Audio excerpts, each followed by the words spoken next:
Magandang araw po sa inyong lahat. Ang pag-uusapan po natin ngayon ay tungkol sa contraception. Ang RH Bill ay nagsusulong sa malawakang paggamit ng lahat ng uri ng kontraseptibo. Ano ba ang contraception? Ang contraception ay galing sa dalawang salita, kontra at conception. Kontra meaning laban o ayaw, at conception, ibig sabihin ang pagsimula ng buhay. So kapag ikaw ay nagko-contraception, ayaw mo ng pagsisimula ng buhay. Maraming klase pong ginagamit para mag-contracept. Ano mang ginagamit natin o ginagawa upang hadlangan ang pagsasanib ng itlog at ng similya ang tinatawag na kontraseptibo. Marami pong uri ng kontraseptibo. Nandyan po yung hormonal, nandyan po yung surgical, mechanical, at abortifacient o yung nakalalaglag. Ang kondom po ay isang uri ng mechanical contraceptive. Gawa po ito sa latex, kaya ito po ay may natural na pores o butas na nagre-range from 5 to 50 micra. Ang laki po ng sperm ay mas maliit kaysa sa mga butas na ito, kaya kaya po nitong makalusot sa butas ng kondom. Kaya nga po mayroon pong 12 to 16% na pregnancy rates. Ang HIV po na sanhi ng AIDS ay 0.1 micron lang. So, di nito na ibibigay ang proteksyon laban sa sexually transmitted disease o STD. Ang IUD naman po, or intrauterine device, ay isang plastic o stainless steel na inilalagay sa loob ng matris ng isang babae. Hindi rin po napipigilan ng IUD ang pagpasok ng similya at ang fertilisasyon. Ang pinipigilan po ng IUD ay ang implantation o ang pagkapit ng sanggol o nabubuong bata sa matris ng isang ina. Kaya ito po ay nakalalaglag. Ito po ay abortifacient. Mayroon din pong mga 10% risk na magkaroon po ng ectopic pregnancy ang isang babae. Ang oral pills naman po at ang injectable ay mga uri po ng hormonal contraceptives. Oral pills po ay iniinom araw-araw.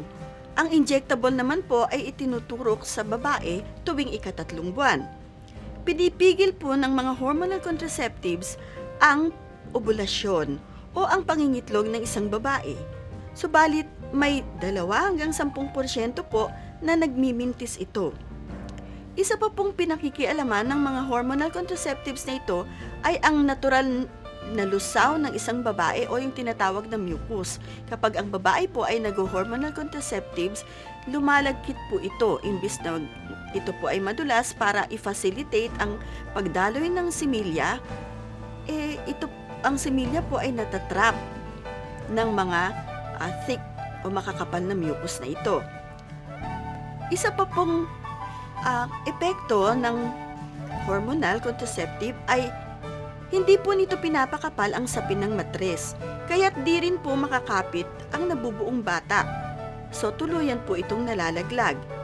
Therefore, abortifacient na naman po. At nais ko pong malaman ninyo na ang pills at injectables ay malaki po ang pinsalang dinudulot sa katawan ng babae. Nariyan na po yung high blood pressure, nandyan po yung heart attack or stroke. Gayun din po, maaring magkaroon ng pulmonary embolism ang isang babae. At higit sa lahat, yung pong usong-uso ngayon, marami pong nagkakaroon ng breast cancer, liver cancer, at ovarian cancer. Yun naman pong bilateral tubal ligation o yung BTL o yung pagtatali ay isang pamamaraan ng sterilisasyon. Ito po ay ang pagtali o pagputol sa fallopian tubes. Ang mga ligated po ay nabubuntis pa rin. Ectopic nga lang o nabubuntis sa labas ng bahay bata. May mga babae din po na ligated na pero nauuwi din po pagkaraan ng mga ilang taon sa hysterectomy dahil po sa malabis na pagdurugo na naidudulot nito kasi nagkakaroon po ng hormonal imbalance. Ang vasectomy po ay ang pagputol ng daanan ng similya mula sa testicles papalabas ng katawan ng lalaki. No, kapag pinutol po ang tubo na daanan, wala na pong pagkakataon na magkaroon ng fertilisasyon sa loob ng katawan ng babae. No, kasi hindi na po makakalabas yung similya. Pero ano po ang mangyayari? Maari din pong magkaroon ito ng mga komplikasyon sa katawan ng lalaki. Maari pong absorb ng katawan ng lalaki ang mga sperms na ito, ang similya sa kanyang katawan, at magkaroon po siya ng tinatawag na anti-sperm antibodies na maaaring magdulot din po ng iba-ibang komplikasyon o mga manifestations sa kanyang katawan. Mga kapatid, ang pamamaraan pong sterilisasyon ang lalong isinusulong ng Reproductive Health Bill.